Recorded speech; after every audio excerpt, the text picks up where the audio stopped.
시청자 여러분 안녕하십니까? 총선 참패 보름이 훌쩍 지나갔는데도 윤석열 정권과 여권에 관한 여러 가지 기대와 희망은 없고 불안과 우려, 비관만 쌓여가고 있습니다.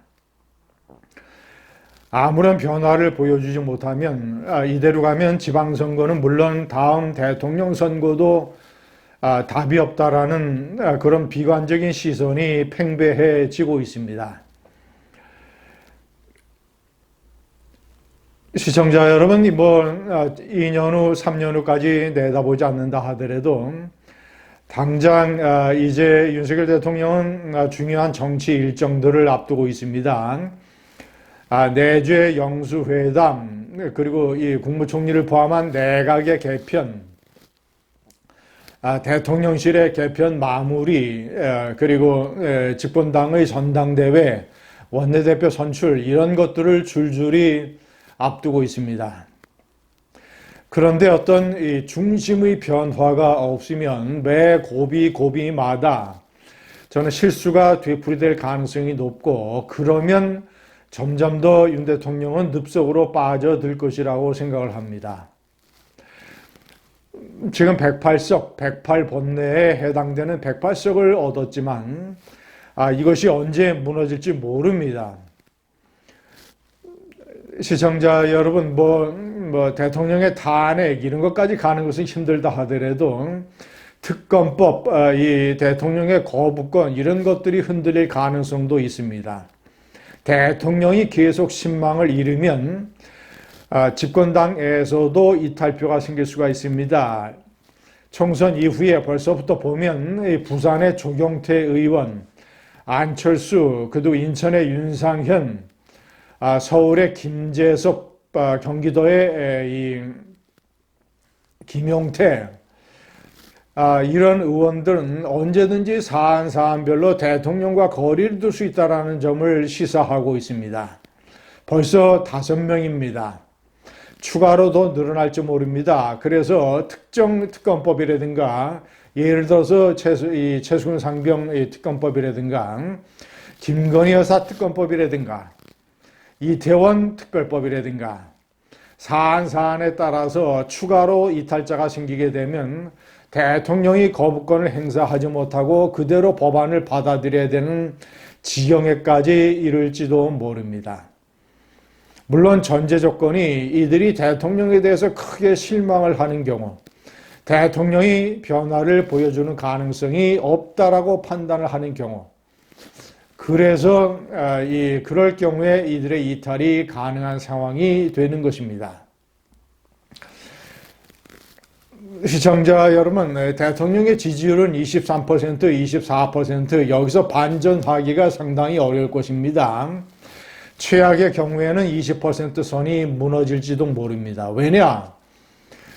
대통령 선거 때 윤 후보를 찍었던 많은 중도층과 보수 지지자들 중에서 이탈자들이 생겼기 때문입니다. 이들이 이탈하는 이유는 간단합니다.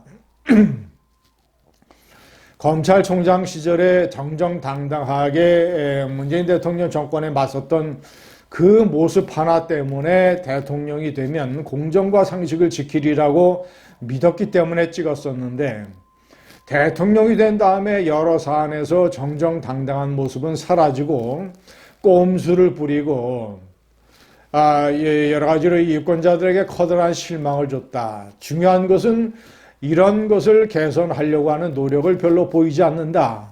이런 점입니다. 이런 점 때문에 윤석열 대통령으로부터 지지표들이 상당 부분 이탈하고 있는 것이고, 이들이 돌아올 수 있는 여지는 쉽게 보이지 않습니다. 제가 그래서 계속 강조를 하는 게 정정당당한 윤석열을 되찾아야 된다. 생즉사 사즉생, 설사 108석이 무너진다는 각오라도, 이런 각오를 가지고 어떤 이 굳은 배짱을 가지고 정정당당하게 나가야 된다. 시청자 여러분, 윤석열 대통령답지 않은 꼼수는 많은 지지층에게 실망감을 안겨줬습니다. 가장 최근에 치명적인 것 중에 하나가 이 한동훈 위원장, 고생한 한동훈 위원장 자신의 책임이 사실상 별로 없는데 겸손하게 물러났던 한동훈 위원장을 불러서 위로 격려해 주기는커녕 한동훈 위원장을 아주 극단적인 이 폐륜적인 막말, 쓰레기 같은 막말로 매도했던 홍준표를 아주 보란 듯이 기다렸다는 듯이 불러서 4시간 만찬을 하면서 한동훈 위원장에게 사실상 아주 나쁜 메시지를 던져준, 내가 당신을 지지하지 않을 수도 있다라고 하는 이런 것, 홍준표의 이간질에 노란한 이것이 아주 치명적인 정정당당하지 못함이었습니다. 시청자 여러분, 그리고 제가 여러 차례 강조합니다만 기자회견을 자꾸 피하는 것, 본인이 대통령 후보 때 나는 부하들의 뒤에 숨지 않겠다라고 얘기를 했습니다. 기자회견을 하지 않고 여러 다른 방향으로 부하들로 하여금 발표하게 하고 국무회의 석상에서 모두 발언으로 원웨이 일방적인 메시지를 발표하고 기자회견을 하지 않고 이 앵커 대담을 하고 이런 것들은 정정당당하지 못한 것입니다. 기자회견을 대통령의 선택이 아니라 의무입니다. 의무를 피하는 것. 기자회견을 해서 김건희 여사 문제 같은 것도 정정당당하게 설명을 하고 최수근 상병 문제도 돌파하고 노무현 대통령은 후보 시절에 여당 이 보수 세력으로부터 장인이 이 지방의 공산당 인민위원회 간부로서 민간인 학살을 주도했지 않느냐라는 엄청난 공세를 받았습니다. 이 노무현 후보는 그렇다고 사랑하는 아내를 버리란 말입니까? 라는 정면 돌파 하나로 이 국면을 타개했습니다.